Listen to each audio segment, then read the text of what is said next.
자, 이번 시간에는 2장 4절 사상의 확률에 대해서 공부를 하겠습니다. 우리 앞의 시간에 배웠던 것을 다시 한번 기억을 해보겠습니다.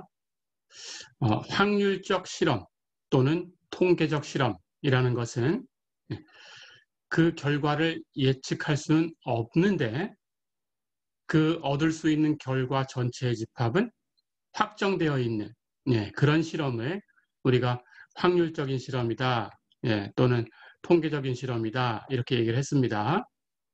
자, 그럴 때 그 확률 실험에서 얻을 수 있는 결과 전체의 집합, 그것을 표본 공간이라고 했지요. 그리고 영문자로 S라고 표기를 했어요.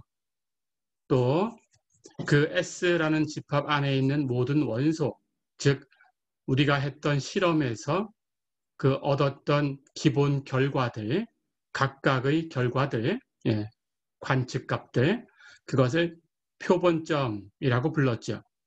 자, 그리고 표본점들을 모아놓은 집합을 사상이다 이렇게 불렀습니다.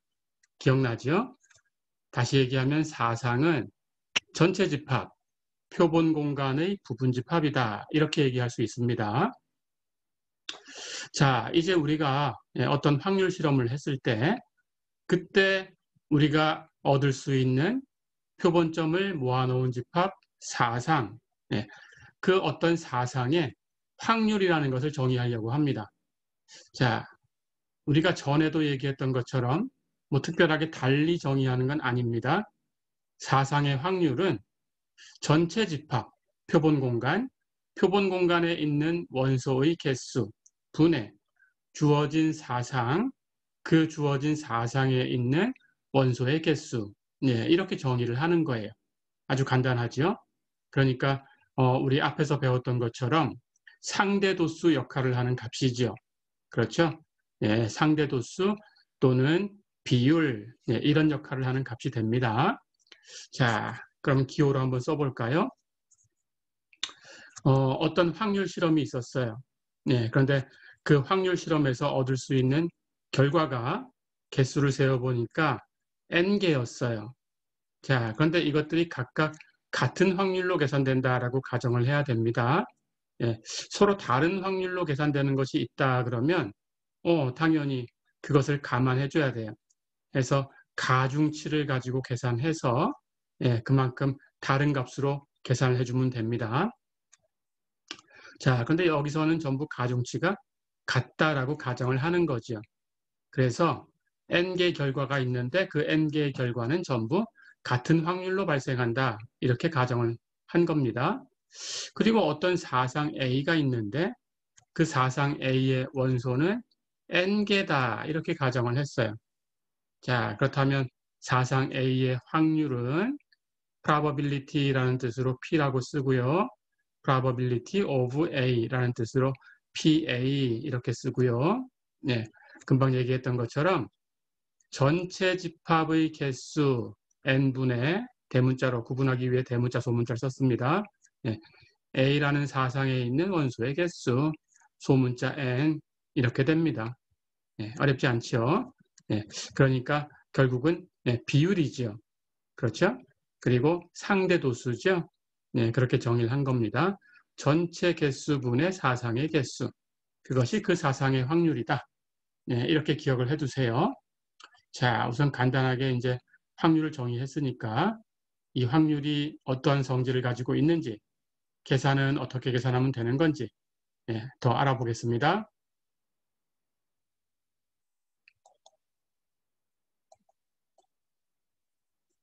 자, 그런데 어떤 사상이 주어졌을 때 그 사상의 확률이라고 정의를 하려고 하면 그 사상의 확률이라고 얘기할 수 있는 함수는 확률이 하나의 함수가 될 수 있어요. 이런 성질을 만족해야 됩니다. 이것을 확률이 가져야 되는 공리다 이렇게 얘기를 하고 이런 식으로 확률이 정의되어야 된다라는 뜻으로 이런 확률을 공리적 확률이라고 부릅니다. 확률에는 경험적인 확률이 있고 수학적인 확률이 있고 공리적인 확률이 있어요. 여기서 얘기하는 공리적인 확률이라는 것은 확률이라고 말할 수 있는 함수는 전부 이런 성질을 가져야 된다. 그런 뜻입니다. 그래서 확률의 공리다. 이렇게 생각하면 되겠습니다. 자, 첫 번째 공리는 확률이라는 것은 아무리 작아도 0보다 작을 수는 없어요. 0 이상입니다. 음수로 표현되지 않습니다. 그리고 아무리 커도 1보다 큰 수로 표현되진 않아요. 그래서 어떤 사상의 확률이라고 하려고 하면 그 확률은 항상 0과 1 사이에 있어야 됩니다. 이게 첫 번째 공리입니다. 두 번째는 공집합이라는 사상의 확률은 0이 돼야 돼요. 공집합에는 표본점이 없어요. 그러니까 발생할 그 결과가 없습니다. 아무것도 발생하지 않았다라는 건데 그 확률이 0보다 큰 수로 표현됐다면 잘못된 거예요. 그래서 공집합의 사상은 0이다. 이렇게 얘기를 합니다. 전체 집합의 확률은 항상 1이 돼야 돼요. 조금 전에 정의했던 확률을 가지고 얘기를 해도 S의 확률하고 얘기를 하면 S가 표본 공간, 전체의 집합이니까 예, 그 표본 공간의 원소의 개수분의 표본 공간의 원소의 개수 같은 거니까 1이 될 수밖에 없죠. 예, 이렇게 전체 집합, 표본 공간 S의 확률은 항상 1이 돼야 됩니다. 이게 두 번째 공리입니다. 세 번째는 여러 개의 사상이 있을 때 잴 수 있을 만큼 있으면 됩니다. 유한계여도 괜찮고 무한계로 A1, A2, A3 이렇게 번호를 붙일 수 있으면 괜찮습니다. 그런데 이 집합이 전부 상호배반이라고 하면 우리 상호배반이라는 걸 배웠죠? 동시에 일어날 수는 없다. 동시에 발생할 수는 없다. 그런 뜻입니다. 그러니까 교집합은 없다. 그런 뜻이죠. 그렇죠? 예, 그렇게 상호배반이 된다면 이 전체의 합집합이 되는 집합이 있을 텐데 A1 유니온, A2 유니온 이렇게 이걸 다 합해 놓은 합집합의 확률은 결국은 각각의 확률을 그냥 다 더해주면 된다. 예, 이런 식을 만족해야 돼요. 이것이 세 번째 공리입니다. 그리고 이 확률을 다 더한 것은 이렇게 시그마 기호로 쓸 수 있지요. 예, 이 기호도 종종 사용하니까 기호도 연습을 해두세요. 시그마 n이 1부터 무한대까지 pan 이렇게 그 뜻은 n에다가 1부터 무한대까지 대입하면 돼요. 예, pa1 플러스 pa2 플러스 점점점 이렇게 무한히 더하면 되겠습니다. 예, 이런 세 가지 공리를 만족해야 돼요. 예, 그래서 이 세 개의 공리를 확률이 만족해야 되는 공리다 이렇게 얘기를 합니다. 그리고 어떤 확률이든지 이 세 가지를 만족하게끔 정의를 했다면 확률이 되는 거고요. 그런 뜻으로 공리적인 확률이다 이렇게 부를 수 있습니다. 예.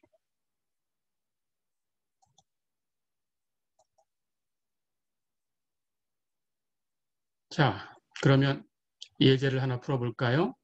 교재에 예제 2.24를 한번 보세요. 하나의 동전을 2번 던지는 실험을 했다. 거기서 적어도 한 번은 앞면이 나오는 그런 확률이 얼마냐? 이렇게 물어봤어요. 자, 그렇다면 확률을 정의한 대로 우리는 표본 공간 S를 계산해서 표본점, 그 원소가 몇 개인가 세어봐야 되고요.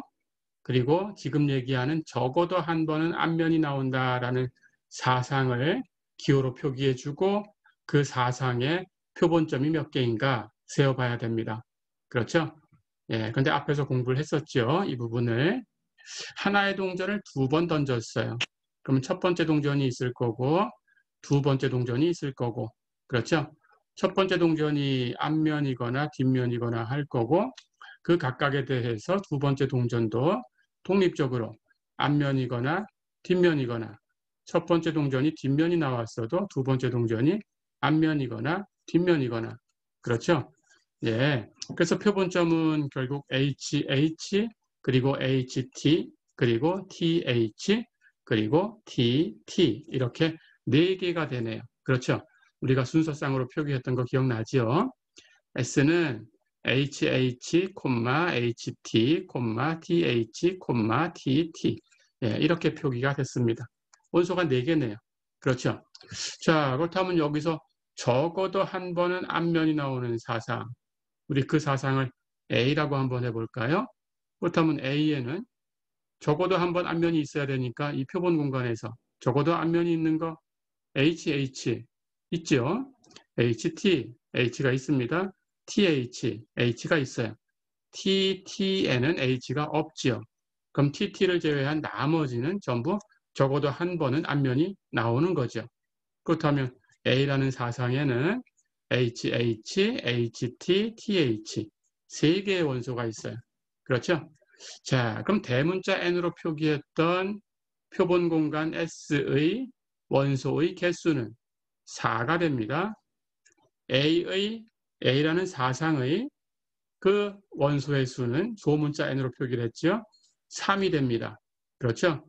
그렇다면 사상 A의 확률 PA는 대문자 N분의 소문자 N, 다시 얘기하면 4분의 3이 되죠. 그렇죠? 예, 이렇게 확률을 계산하면 되겠습니다. 네, 어렵지 않았죠?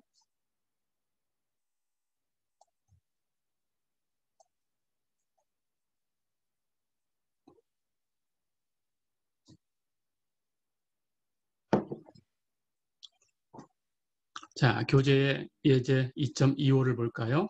한 문제 더 풀어보겠습니다. 이번에는 짝수가 홀수보다 2배만큼 더 많이 발생하는 주사위가 있다. 자, 그러니까 주사위의 확률을 계산을 해야 되는데 짝수가 홀수보다 2배만큼 더 많이 나왔어요. 사실은 주사위를 던졌을 때 모든 눈 1부터 6까지 이것은 모두 같은 확률로 발생을 한다라고 알고 있죠. 그것은 수학적인 확률입니다. 그래서 수학적인 확률을 가지고 계산할 때는 1이 나올 확률도 6분의 1, 전부 다 똑같고 6이 나올 확률도 6분의 1, 이렇게 다 같아요. 그게 수학적인 확률입니다. 자, 그런데 여기서 얘기하는 것은 어떤 주사위가 있는데 그 주사위를 던져봤더니 그러니까 공정한 주사위는 아니다라고 생각하면 됩니다. 예, 우리가 모든 눈이 다 똑같이 나오게끔 예, 그 만드는 과정을 아주 그렇게 모든 것이 다 똑같이 나오게끔 그렇게 과정을 통해서 만들어지진 않았다. 이렇게 생각하면 돼요. 자, 그래서 예, 그 주사위가 있는데 그 주사위를 던져보니까 짝수의 눈과 홀수의 눈이 나오는 그 횟수를 세어봤어요. 세어봤더니 짝수가 홀수보다 2배만큼 더 많이 나오더라. 이 주사위는 짝수가 홀수보다 2배만큼 더 많이 나오더라. 예, 그런 뜻이라고 해석을 해주면 됩니다.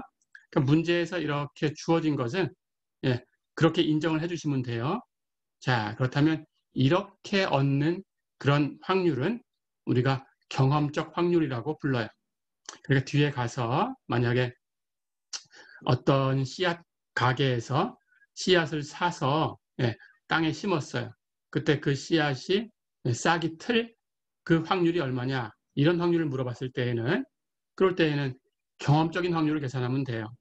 그 가게에서 산 씨앗이 10개를 심었을 때 8번 싹이 텄다면 확률은 10분의 8, 0.8이 되는 거죠.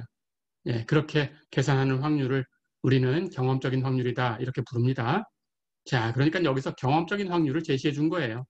그래서 그 경험적인 확률을 가지고 살펴보니까 이 주사위는 짝수가 홀수보다 2배만큼 더 많이 발생한다. 그런 뜻입니다.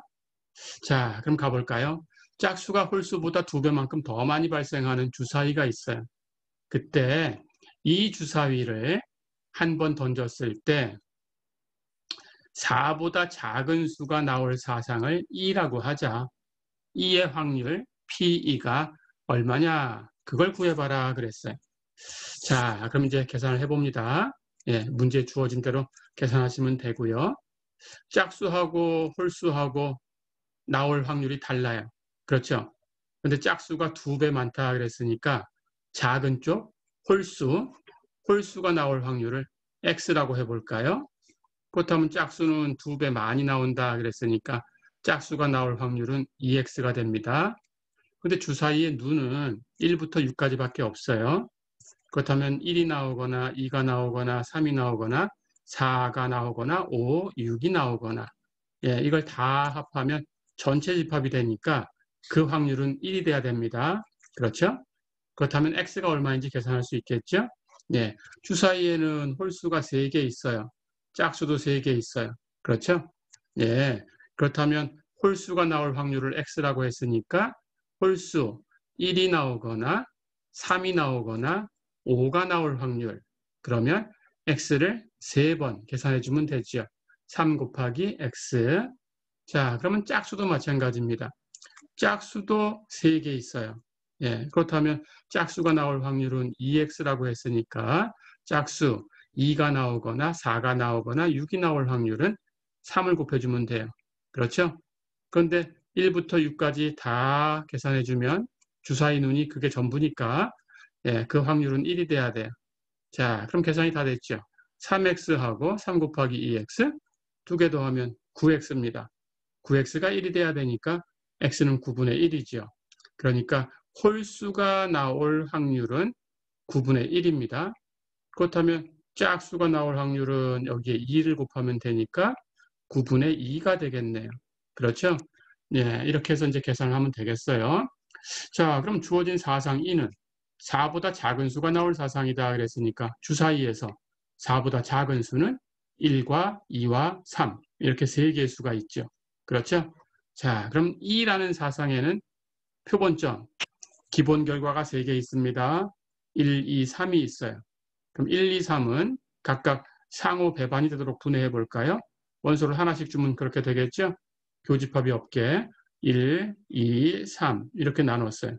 그렇다면 2가 발생할 확률이라는 것은 A가 발생할 확률, B가 발생할 확률, C가 발생할 확률을 더해주면 되죠. 상호 배반이니까. 그렇죠? 그래서 2의 확률은 A의 확률 플러스 B의 확률 플러스 C의 확률. 근데 A의 확률은 1이 나오는 확률이니까 홀수가 나올 확률은 9분의 1, B가 나올 확률은 2니까 2는 짝수가 나올 확률은 9분의 2, C는 3이니까 다시 홀수가 나올 확률은 9분의 1이죠. 그럼 이걸 다 더하면 되겠죠. 그래서 9분의 1 플러스 2 플러스 1, 답은 9분의 4다. 어렵지 않죠? 예, 이렇게 계산해 주시면 됩니다.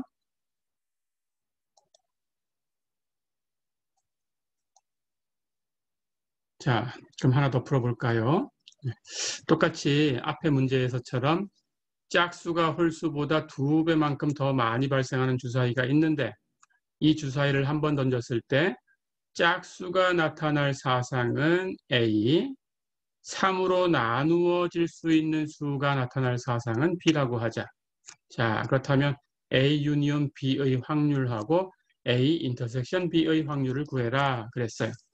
똑같이 계산할 수 있죠? 앞에서 홀수가 나올 확률을 x라고 하고 짝수는 2배니까 짝수가 나올 확률을 2x라고 놓고 홀수가 3개, 짝수가 3개였으니까 전체를 1로 두어서 3 곱하기 x 플러스 3 곱하기 2x 이걸 1이라고 두니까 9x가 1이 돼서 홀수가 나올 확률이 9분의 1이다 라고 구했어요.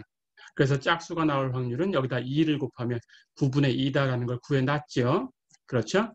자, 그럼 이걸 가지고 이제 계산해 주면 됩니다. 그러면 A 유니온 B가 어떤 표본점으로 이루어졌을까? 계산해야 돼요. A라는 사상은 짝수가 나타날 사상이니까 표본점은 2, 4, 6 이렇게 3개입니다. B라는 사상은 3으로 나누어질 수 있는 수니까 3의 배수, 3과 6입니다. 그렇죠? 자, 그렇다면 합집합 계산할 수 있죠. 예, A하고 B의 유니온은 2, 4, 6, 거기다가 3, 6 합집합을 하는데 6은 2번 동시에 들어가 있으니까 한 번만 써주면 돼요. A 유니온 B는 2, 3, 4, 6 이렇게 되죠. 그렇죠? A 인터섹션 B는 공통적으로 들어간 게 원소 6 하나밖에 없어요. A 인터섹션 B는 6. 그렇죠? 자, 그럼 이제 확률을 계산해 주면 됩니다. A 유니온 B의 확률 하는 것은 각각 하나씩 2는 짝수 9분의 2, 3은 홀수니까 발생할 확률이 9분의 1, 4는 짝수니까 발생할 확률이 9분의 2, 6은 역시 짝수니까 발생할 확률이 9분의 2. 그렇죠? 네, 각각 하나의 원소를 갖고 있는 그 단집합은 서로 상호 배반이니까 그냥 더해주면 돼요. 해서 9분의 2 플러스 1 플러스 2 플러스 2. 9분의 7이 되네요. 그렇죠? 자, 마찬가지입니다. A 인터섹션 B는 원소 하나밖에 없어요. 6. 그렇죠? 그러니까 A 인터섹션 B의 확률은 6이 발생할 확률인데 6은 짝수. 그렇다면 9분의 2다. 어렵지 않죠? 네, 이렇게 하시면 됩니다.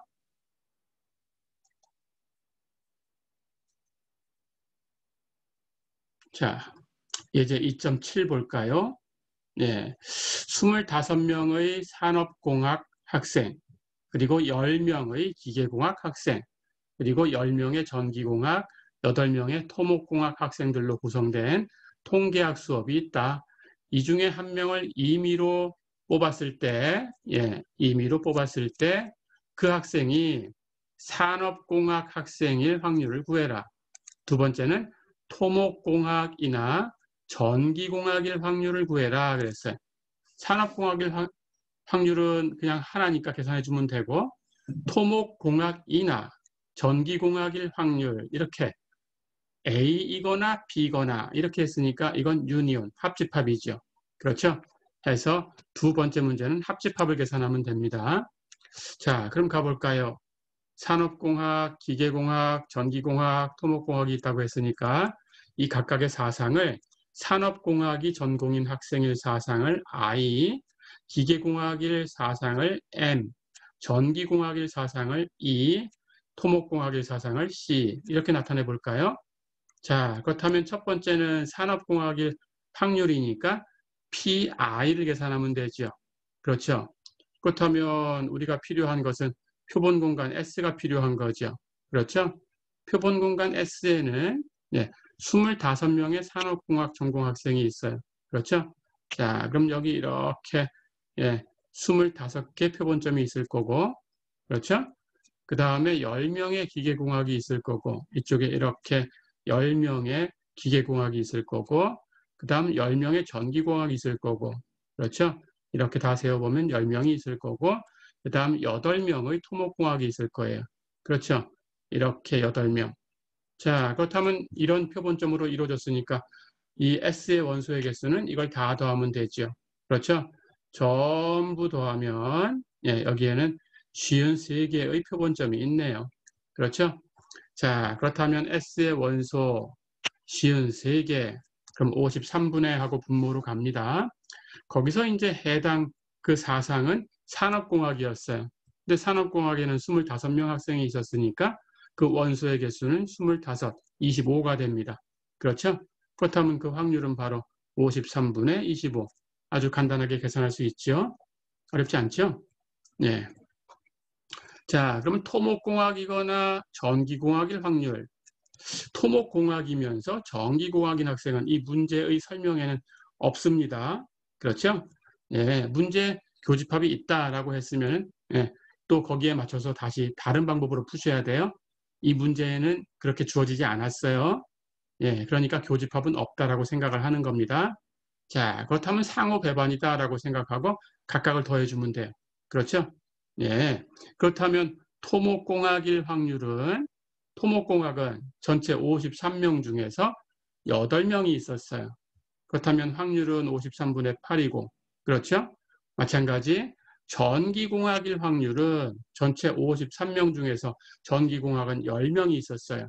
그러니까 그 확률은 53분의 10이고, 그렇죠? 그럼 두 개를 더하면 53분의 18이 되네요. 그렇죠? 예, 이렇게 계산해 주시면 됩니다. 네.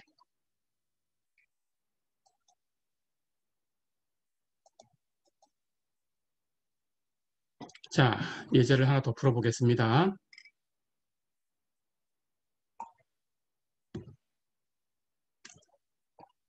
한 패가 5장인 포커 게임에서 2장의 에이스 카드와 3장의 잭 카드를 가지게 될 확률을 구해라 그랬어요. 우리 앞의 시간에서 카드가 어떻게 구성되어 있는지 무늬, 색깔 이런 것들을 설명을 해줬죠. 그렇죠? 검은색과 붉은색이 있고 색은 무늬는 4가지 다이아몬드, 하트 이렇게 붉은색 그리고 스페이드, 클로버 이렇게 검은색 이런 것들이 있다. 기억하지요? 에이스 카드가 각각 한 장씩 있었고 숫자 카드는 2부터 10까지 있었고 각각 하나씩. 그렇죠? 그 다음 얼굴 카드, 그림 카드. 네, 그림 카드가 잭과 퀸, 킹 이렇게 각각 한 장씩 해서 세 종류가 있었다. 기억나죠? 예. 그렇다면 이제 전체 표본 공간의 개수를 계산해 볼 수 있어요. 카드는 쉬운 5장입니다. 그렇죠? 한 무늬가 13장씩 4종류에서 쉬운 2장. 근데 그 중에서 5장을 뽑는 거예요. 그러니까 내가 손에 들고 있는 카드가 5장이 구성이 같으면 같은 방법이죠. 그러니까 순수하고는 관계없죠. 어떤 것이 먼저 들어오든. 그렇죠? 자, 그렇다면 쉬운 2장의 카드에서 5장의 카드를 추출하는 조합의 개수를 세면 되네요. 우리 바로 지난 시간에 조합, 계산하는 방법을 배웠습니다. 그렇죠? 분할의 개수를 세는 거에서 분할하는 그 집합이 2개, K가 2일 때 경우였죠. 그렇죠? 자, 그렇다면 전체 표본 공간에서 발생할 수 있는 그 표본점들은 52 컨비네이션 5가 되겠어요. 그렇죠? 계산하는 방법도 압니다. 52 팩토리얼을 5 팩토리얼과 52에서 5를 빼준 47 팩토리얼로 나눠주면 되죠. 그렇죠? 자, 그럼 이렇게 약분하면 위에 분자에는 48부터 남아요. 48 곱하기 49 곱하기 해서 52까지 곱해주면 되고 아래쪽에 5 팩토리얼이 있으니까 1부터 5까지 곱한 것으로 나눠주면 됩니다. 그렇죠? 계산기 사용하시면 되고요. 시험 때에도 계산기 가지고 오셔야 된다라는 얘기를 몇 번 했습니다. 예, 꼭 가지고 오시고요. 계산하면 예, 이렇게 259만 8,960개의 경우가 생기네요. 했죠? 자, 그럼 표본 공간의 원소를 세어봤어요. 그렇다면 이 문제의 그 경우를 이제 계산하면 됩니다. 예, 2장의 에이스 카드를 받는다 그랬는데 에이스 카드는 그 쉬운 2장의 카드 중에서 그 무늬별로 하나씩 있으니까 4장밖에 없어요. 그렇죠? 그럼 모두 4장의 카드에서 2장의 에이스를 내가 뽑아야 돼요. 그렇죠? 예, 역시 순수하고는 관계없으니까 조합으로 계산하면 됩니다. 에이스 4장 중에서 에이스 2장을 갖는 그런 경우니까 4 컨비네이션 2. 그렇죠? 계산은 4 팩토리얼을 2 팩토리얼 그리고 4 마이너스 2 팩토리얼 결과는 2 팩토리얼이 되지요. 그걸로 나눠주면 됩니다. 그렇죠? 예, 그럼 위에는 약분하고 3하고 4가 남았고 2로 나눴으니까 예, 6개가 되네요. 그렇죠? 자, 그러면 이제 이번에는 잭카드도 가져야 돼요. 잭카드를 3장을 예, 손에 들어야 됩니다. 근데 잭카드도 역시 4장이지요. 그럼 4장 중에서 3장을 내가 뽑는 거죠. 순수하고 관계없으니까 역시 조합입니다. 그래서 그 경우의 수는 4 컨비네이션 3. 그렇죠? 4 컨비네이션 3, 4 팩토리얼을 3 팩토리얼 그리고 4 마이너스 3 팩토리얼 즉 1 팩토리얼 이걸로 나눠주면 되죠. 나누고 나면 위에 4만 남았어요. 경우의 수는 4개다. 그렇죠. 자, 그런데 에이스를 손에 쥐는 것하고 잭 카드를 손에 쥐는 것하고 서로 영향을 안 줍니다. 독립적이지요. 예, 그렇다면 그 가지수를 곱해주면 되겠죠. 에이스 2장 갖고 잭 3장 가져야 되니까 에이스 2장 갖는 경우의 수와 잭 3장 갖는 경우의 수를 곱하기를 바로 하면 되죠. 서로 영향을 안 줘요. 그렇죠? 에이스를 가졌건 안 가졌건 잭 카드가 들어올 수도 있고 안 들어올 수도 있고 그렇죠? 예, 그래서 곱하기를 하면 됩니다. 그렇다면 2장의 에이스 카드와 3장의 잭 카드를 뽑을 경우의 수는 이제 2개 곱해서 4 컨비네이션 2 곱하기 4 컨비네이션 3. 앞에서 다 계산했습니다. 방법은 예, 곱해주면 24개의 경우가 있어요. 다 됐죠? 예, 그렇다면 이제 한 패가 5장인 포커 게임에서 2장의 에이스 카드와 3장의 잭 카드를 가지게 될 확률을 계산할 수 있습니다. 전체 표본 공간은 쉬운 2장 중에 5장 카드를 뽑는 가지수였으니까 259만 8,960개였어요. 그 중에 에이스 2장, 잭 3장 이렇게 갖는 경우는 두 경우를 곱해서 24개 경우였어요. 그렇죠? 그래서 답은 259만 8,960분의 24 이렇게 됩니다. 예, 소수점으로 생각해서 계산하면 0.00009234463 이 정도 되네요. 자, 그래서 시험에는 이렇게 유효 숫자를 한 4개 정도 쓸 수 있게만 요구할 겁니다. 소수점 아래 모든 수가 0이 아닌 수로 이루어졌다면 소수점 아래 네 번째 자리까지만 구해라. 이렇게 할 거고, 여기처럼 앞부분이 전부 이렇게 0으로 표현됐다면 0 아닌 수가 한 4개 정도 나오게끔 요구를 할 겁니다. 자, 그렇다면 답은 0.000009234 이 정도로 쓰면 되겠어요. 그럴 때는 항상 그 뒤에 자리에서 이렇게 반올림해서 쓰시면 됩니다. 예, 이 경우는 여기 4가 나왔으니까 버리면 되겠죠. 그렇죠? 예, 그렇게 연습을 해 두세요.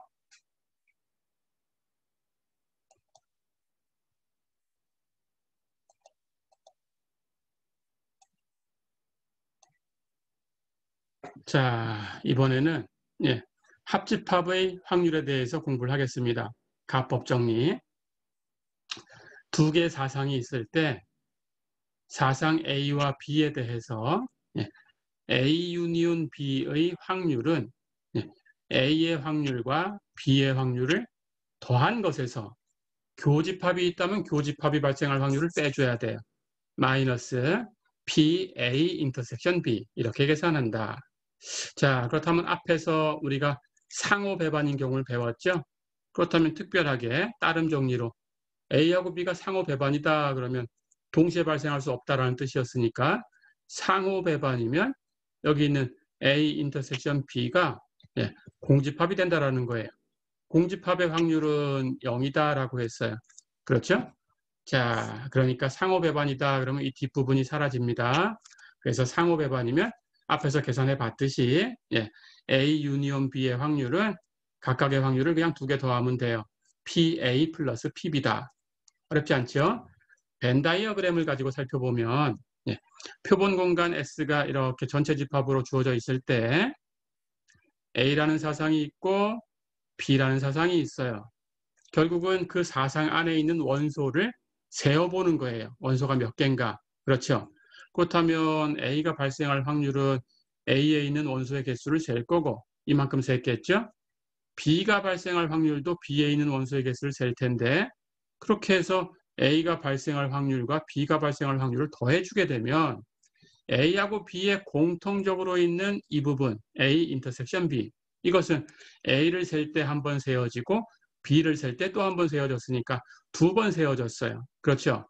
그러니까 한 번 더 많이 세어졌으니까 그만큼 빼줘야 실제적인 값이 되지요. 그렇죠? 예, 집합에서 배우는 그 집합 이론, 예, 그것하고 같은 얘기입니다. 어렵지 않죠? 예.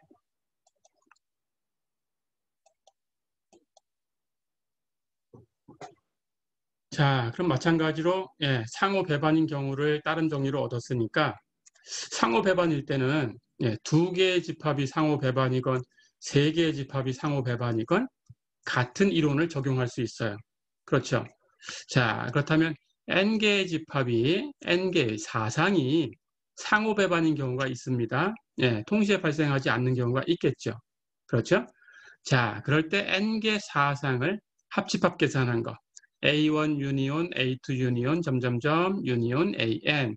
그것의 확률은 예, 역시 공통집합이 없으니까 각각의 확률을 더해주면 돼요.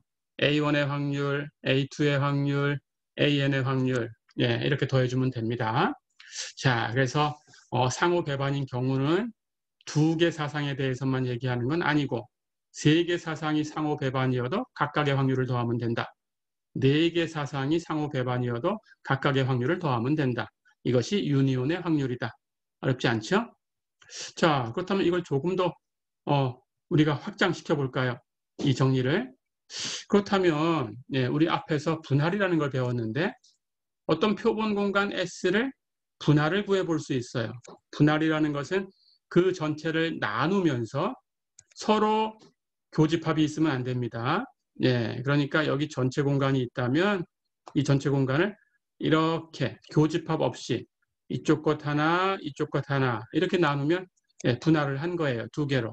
그런데 3개로 나눌 수도 있어요. 역시 교집합이 없으면 나눴다, 파티션을 줬다, 분할했다라고 합니다. 그럼 3개로 나눌 수도 있어요. 4개로 분할할 수도 있고, 예, 일반적으로 n개로 이렇게 분할을 계산할 수 있어요. 됐죠? 자, 그럼 파티션이 주어졌다라는 것은 다 유니온, 더하면, 합하면 전체 집합이 돼야 된다라는 조건하고 각각의 그 구성원들은 교집합이 없다라는 두 조건을 다 만족하는 거예요. 그런 경우를 분할을 구했다라고 합니다. 파티션을 구했다 이렇게 얘기를 합니다. 자, 그래서 다시 정의를 쓰면 A1부터 AN까지가 표본 공간 S의 분할이다라는 것은 A1부터 AN까지는 서로 교집합이 없다. 상호 배반이다. 그런데 그걸 다 합집합을 계산하면 전체 공간이다. 그런 뜻입니다. 예, 기억해 두세요. 자, 그런 경우에 그러면 합집합의 확률을 계산해 볼까요?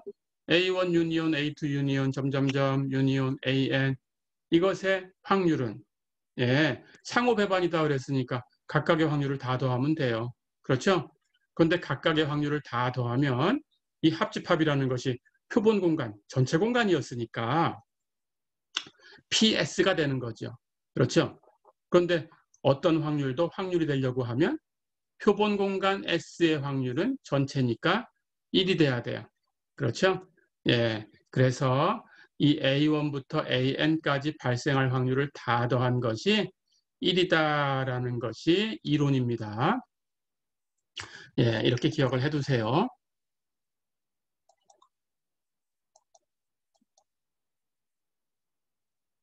자, 그렇다면 우리 합집합의 경우를 예, 우리 2개 집합에 대해서 얘기를 했는데 3개 집합에 대해서 한번 확장해 볼까요?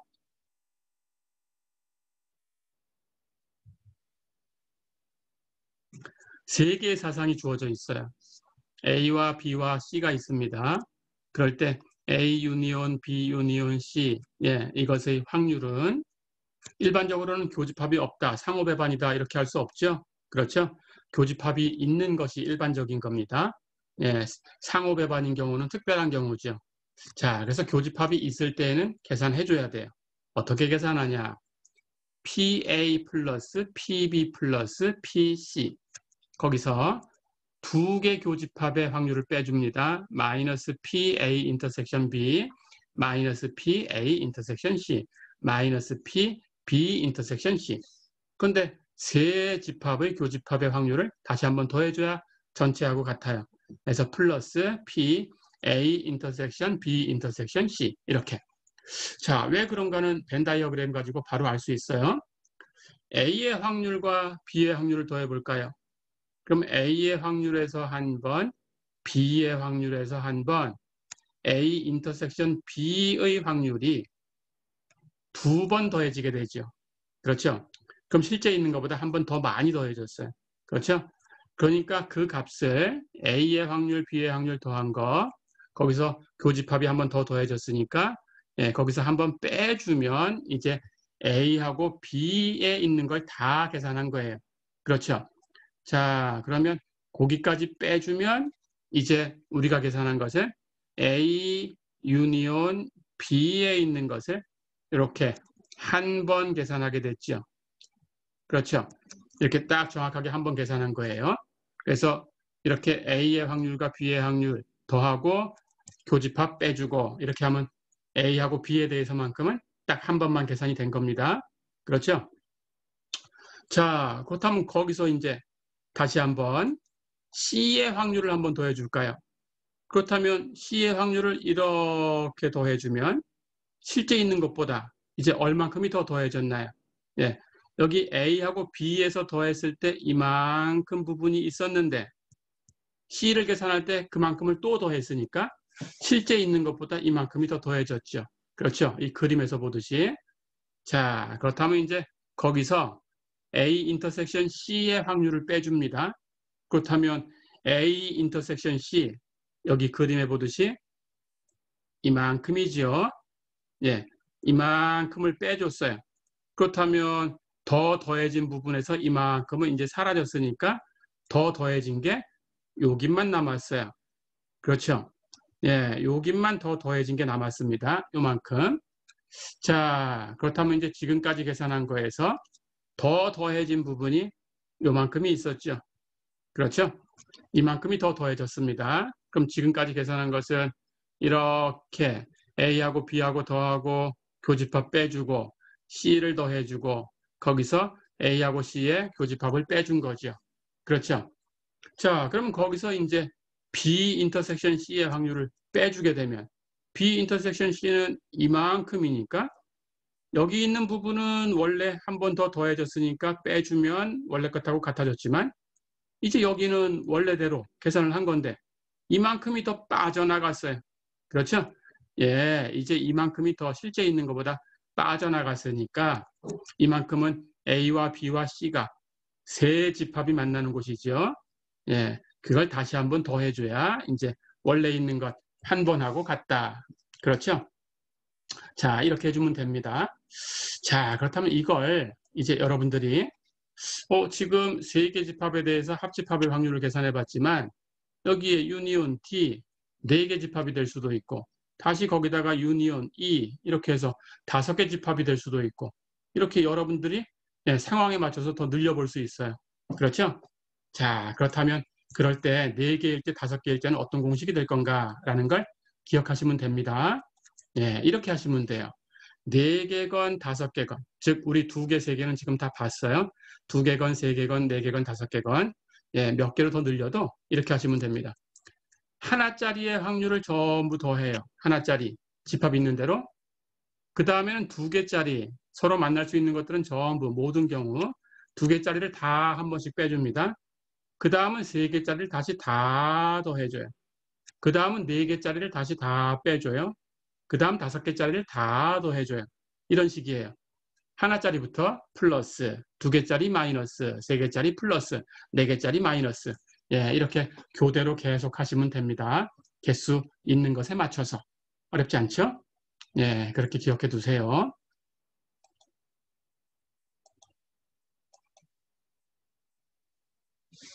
자, 그럼 이제 예제를 한번 풀어볼게요. 예제 2.29를 한번 볼까요? 졸업을 앞둔 존이 두 회사의 입사 면접을 보았다. 두 회사의 면접을 봤어요. 회사 A에 합격할 확률이 0.8, 회사 B에 합격할 확률은 0.6. 두 회사 모두에 합격할 확률이 0.5로 판단이 된다. 네, 이렇다라고 지금 정해준 겁니다. 그렇다면 두 회사 중에 최소 적어도 한 회사에 합격할 확률을 구해라 그랬어요. 자, 그렇다면 계산해 볼까요? 적어도 한 회사에 합격을 할 거니까 당연히 A 회사에 합격을 하든지 B 회사에 합격을 하든지 또는으로 연결되면 되죠. 그렇죠? 예, 둘 중에 한 군데만 되면 됩니다. 그러니까 결국 집합으로 표기하면 합집합이죠. 그렇죠? 자, 그렇다면 우리가 구해야 되는 확률은 A 유니온 B의 확률이에요. 그럼 우리 법을 알고 있습니다. 교집합이 있으니까 일반적인 가법 정리를 쓰는 거예요. A 유니온 B의 확률은 PA 플러스 PB. 공통된 거 한번 빼줘야 같으니까 마이너스 PA 인터섹션 B다. 그렇죠? 예, 이제 주어진 대로 쓰면 되네요. A에 합격할 확률이 0.8, B 회사에 합격할 확률은 0.6, 두 회사 모두에 합격할 확률은 0.5라고 했어요. 갖다 대입하면 0.8 플러스 0.6 마이너스 0.5. 예, 계산하면 0.9가 되네요. 그렇죠? 예, 어쨌든 한 회사에 합격할 확률은 적어도 한 회사에 합격할 확률은 90%가 된다. 이런 뜻입니다. 그렇죠? 예, 이렇게 계산하시면 되겠습니다.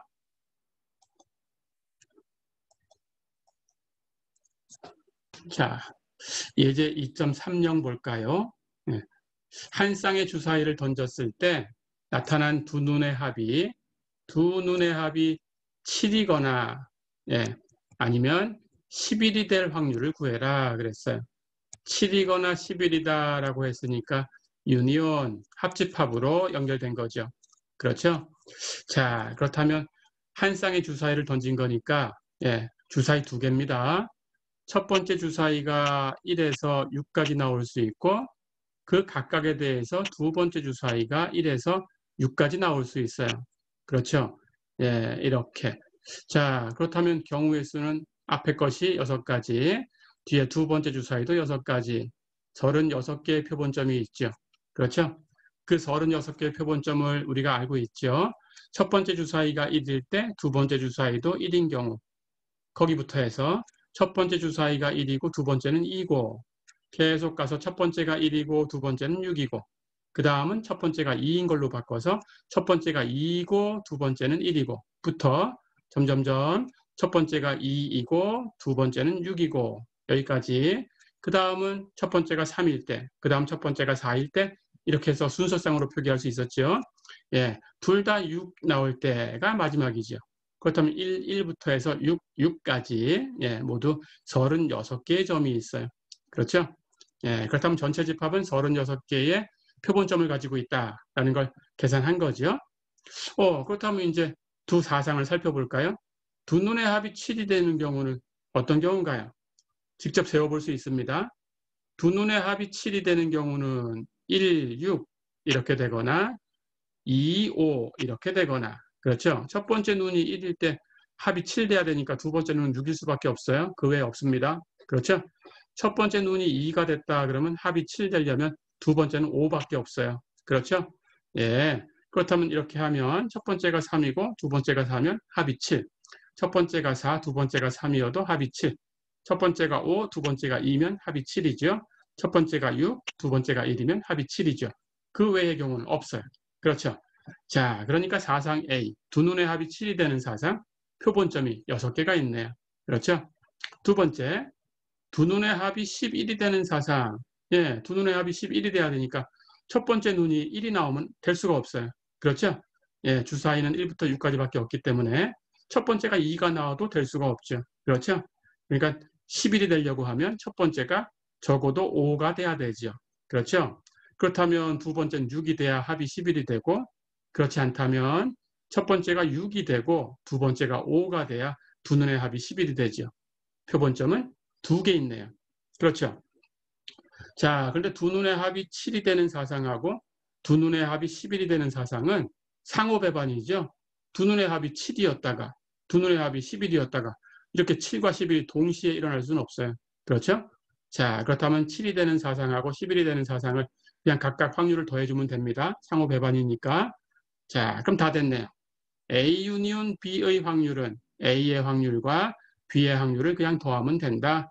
교집합은 없다. 그렇죠? 자, 그러면 A의 확률은 전체 표본 공간 S의 표본점의 개수 36분의 A라는 사상의 표본점의 개수 6, 36분의 6이고 B의 확률은 전체는 36, B에는 원소 2개, 36분의 2다. 그렇죠? 2개를 더하면 36분의 8이네요.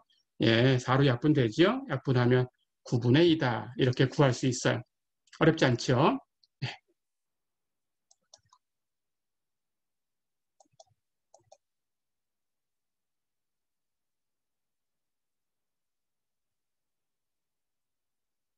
자, 예제를 하나 더 풀어볼게요. 예제 2.31 볼까요?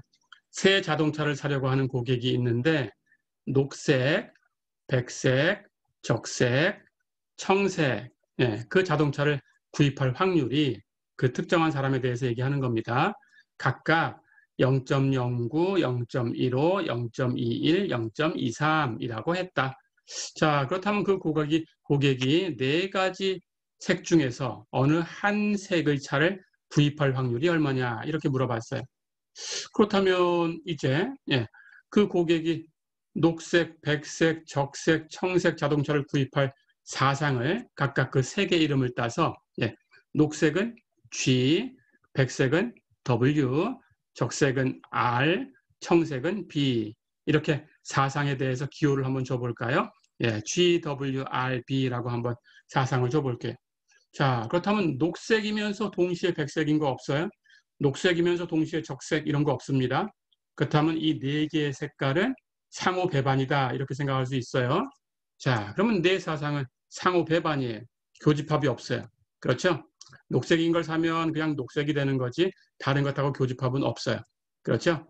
자, 그렇다면 우리가 이 중에 어느 한 가지 색차를 구입할 확률이다 그랬으니까 녹색을 사거나 백색을 사거나 적색을 사거나 청색을 사거나 그 중에 어느 하나를 살 확률 이렇게 했으니까 합집합이죠. 그렇죠?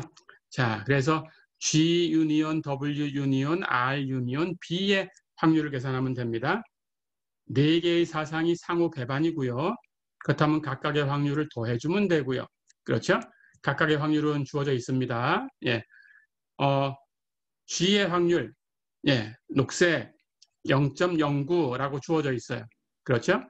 W, 백색을 선택할 확률 0.15라고 주어져 있어요. 그렇죠? 적색, R의 확률 0.21로 주어져 있어요. 그렇죠? 청색, B의 확률 0.23이라고 주어져 있어요. 그렇죠? 자, 그러면 0.09 플러스 0.15 플러스 0.21 플러스 0.23 계산하면 되겠죠? 다 더하면 0.68 어렵지 않죠? 네, 이렇게.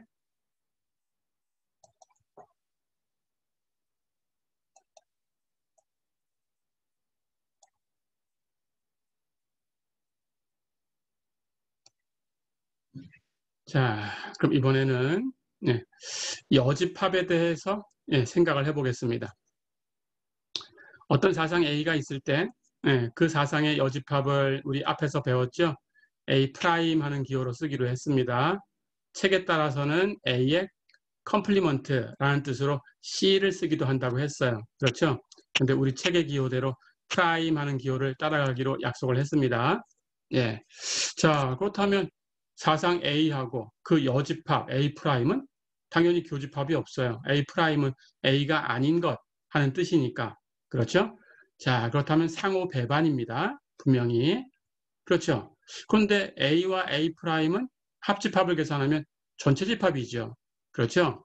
예, S에서 A에 들어가지 않는 것 전체가 A 프라임이니까 결국 A하고 A 프라임을 유니온하면 S, 표본 공간 전체를 얻을 수 있죠. 그렇죠?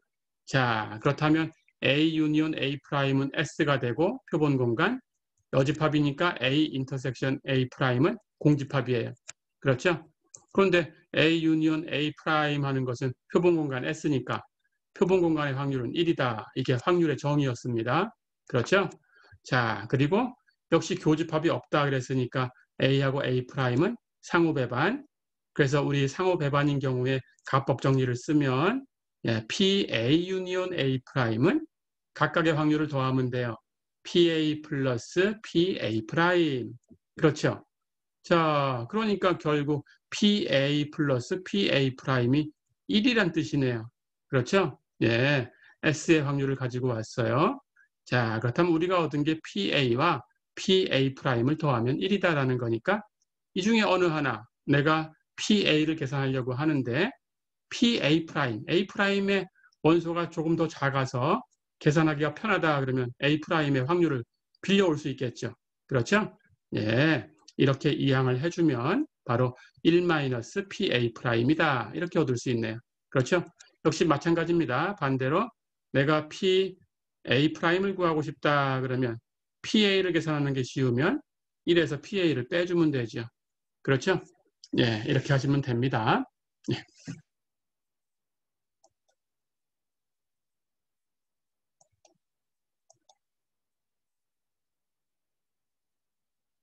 자, 한 문제 더 풀어볼까요?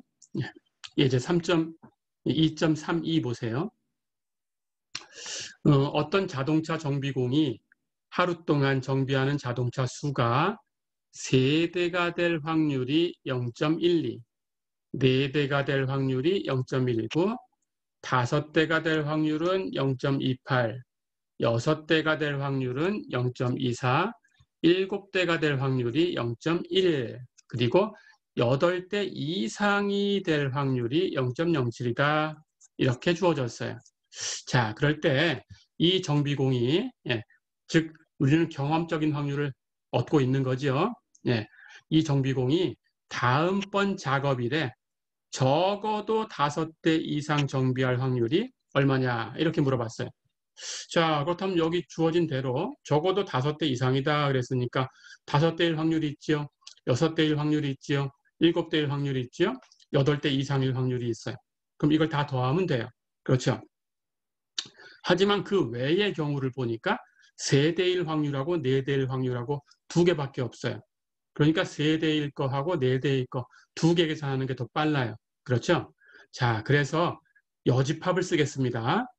자, 그렇다면 5대 이상일 사상을 A다라고 하면 결국은 5대 미만일 사상이 그 여집합 A'이죠. 근데 5대 미만일 사상은 3대하고 4대밖에 없으니까 이걸 세는 게 더 빨라요. 그렇죠? 자, 그렇게 하겠다라는 뜻입니다. 그렇다면 PA'은 결국 3대1 확률 0.12, 4대1 확률 0.19, 2개만 더하면 되니까 0.31이다라고 빠르게 계산할 수 있어요. 그렇죠? 자, 그러면 5대 이상일 확률, 적어도 5대 이상이 될 확률은 이제 여집합을 이용해서 1에서 PA'을 빼주면 됩니다. PA' 2개 더 해가지고 0.31 이렇게 계산을 했어요. 그렇다면 1에서 0.31을 빼주면 0.69다. 예, 이렇게 계산하는 것이 4개를 다 더하는 것보다는 빠른 시간에 할 수 있다라는 거죠. 예, 이렇게 계산을 해봤습니다.